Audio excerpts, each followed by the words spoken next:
So the association, it's interesting that people that have diabetes sometimes will tell me as a surgeon when I was in practice that, oh, they don't think that they're a candidate to have implants placed. And the truth is that there was a study that was done at the Mayo Clinic from 1983 to 2014 assessing the association of all systemic conditions with dental implant failure. So they did 6,358 patients, which in my opinion is a very good study, especially when it was followed from 1983 to 2014. So the percentage of implant failures that occur when they're associated with medical systemic conditions is absolutely zero. It is not the medical conditions that cause the failure. It turns out it is oftentimes the medications and or the habits of the patient that cause these problems. So let's talk about diabetic patients specifically. Diabetic patients and implants. All recent studies do not show a correlation with implant failure and type 1 or type 2 diabetes. However, consideration should be given to allowing a prolonged integration period before restoration to allow for healing. So these people that have implants placed that are diabetics need to be aware that they may need longer healing and that they shouldn't have their implants restored with teeth at that point. Diabetic patients and implants continued. Consideration to be given not to doing immediate implants. There's a move today in dentistry to place an implant at the same time as the tooth is removed. In diabetic patients, that is not contraindicated, but it should be suggested to let them heal first, then place the implant. Or loading the implant, in other words, putting a tooth on the implant and loading it. Again, for diabetic patients, not an ideal way to go. One common finding, though, is the following, and that is the incidence of what we call in dentistry peri-implantitis, which is an inflammation around the implant. So the gingival tissue around the implant is inflamed and red, and in the normal population, it's 10%. People that are not diabetic without diabetes. However, in the diabetic population, the incidence of that is 27%. That is almost 3 times the amount. There are ways that actually we can do to change that, and I'll show you that in a few minutes. However, this is an interesting finding, and that is that the presence of coronary artery disease was associated with decreased implant failure, hence increased implant success.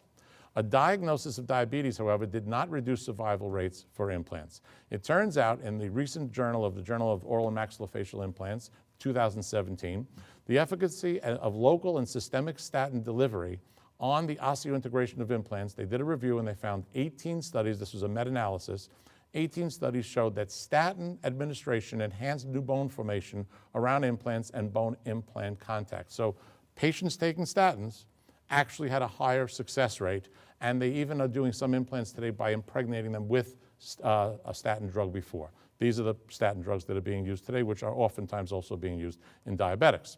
Findings did show with diabetes, however, that there were earlier failures and higher failure percentage with immediately placed implants and immediately loaded. So that is not indicated in diabetic patients. That finding of almost 30% peri-implantitis, though, is of concern. So I will tell you that they did a 10-year follow-up and found that 94% success rates when implants were placed with guided surgery. Guided surgery is a technique whereby you use a CBCT scan or a CAT scan to generate a guide that is then placed in the patient, and then that guide is followed to place the implant so it is placed exactly to a 1/10 of a millimeter in the right position. By placing an implant with such precision, you avoid having misplaced implants that can then cause bone loss and lead to peri-implantitis, which will cause that high result, especially with the diabetic patients because they're not healing as well as non-diabetic patients. So with using guided placement, the incidence of peri-implantitis goes down to 1.7 to 2.8%, a significant difference, especially when dealing with diabetics. So my suggestion is to the dentists in the audience that when you're referring patients to have implants, to ask your surgeons to use guided surgery. Now, I will tell you that I have a little bit of interest in that because years ago, I did the patent for it in 1994. And this is an example of how a case can be placed so perfectly between 2 teeth that are so difficult otherwise. This was the patent in 1994, and you can see that one of the ideas in this is to use guide rings so that you can see these guide rings on this slide shows that in figure 4A and figure 4B, by changing these guide rings, the direction of the burr that places the implant places it exactly correct. And in dealing with a diabetic patient, this is so important because this is the difference between a 27% potential for peri-implantitis and a almost non-existent rate of implantitis. Here's an example of a video of placing it. You can see there are the guide rings, and with the guide rings in place, when the burr is used, the person, of course, is completely anesthetized in this case. There is flapless surgery. A flap isn't even raised. The guide ring is used, and the burr is directed perfectly so that the implant is placed in a perfect position. So medication-induced bone changes. So we can see on this slide that it's not often the actual medical condition, it's the medications that the patients are on that could affect their bone metabolism during the process of integration of a dental implant. So for instance, PPIs, proton pump inhibitors, can cause this. Antidepressants like SSRIs, and almost 11 to 15% of the American population is on these medications like Lexapro and Prozac and Celexa and Zoloft and Paxil. These will also double the risk of fracture with side effects of xerostomia plus direct effect on osseointegration. People on calcium channel blockers, which are not often the first line of defense for people with hypertension, can cause problems with their osseointegration of implants. Statins are our saving grace in that statin drugs actually help the osseointegration.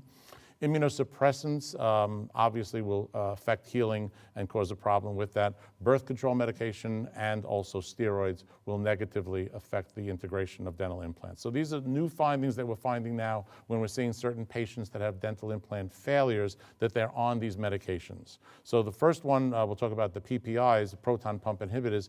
There was a study that was done with 3,559 implants placed. That's a great study, again, like the Mayo Clinic study. When you have numbers like that, they usually give very good, reliable results.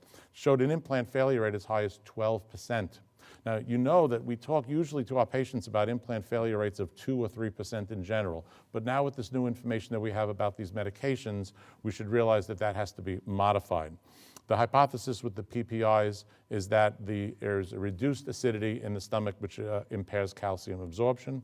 Some of the common PPIs are listed over here, from Nexium, Protonix, Prevacid, and Prolixic. So these medications can cause potential for a problem. Now, we said almost 11 to 15% of the population on SSRIs, and what happens here is when they're on the selective reuptake inhibitors, what happens is that there is excess serotonin in the synaptic cleft, and that serotonin is now throughout the body, of course, making the patients very happy, but by the same token, it causes a response because the serotonin binds to the HTR1B, which is an osteoblast and inhibits the CREB standing for cyclic AMP response element binding.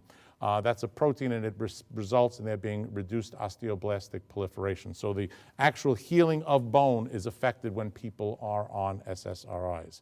This was in an article that was published recently in 2017 in the Journal of Clinical Endocrinology. And this is the reference to it right over here. So calcium channel blockers, again, can affect calcium metabolism, especially around an implant. There are not exact numbers as to the rate of failure, but just in the metabolism of the calcium, there could be potential for problems. And since calcium channel blockers are not your first line of defense for people with hypertension, it might be to be considered an alternate medication for the hypertensive patient who's having dental implants, something to consider. So as far as our overall percentages, immunosuppressant drugs will cause up to a 13.5% failure rate in implants. Bruxism as a habit will cause up to 12.5%. Proton pump inhibitors, 12%. Smoking in general, up to 11.6%.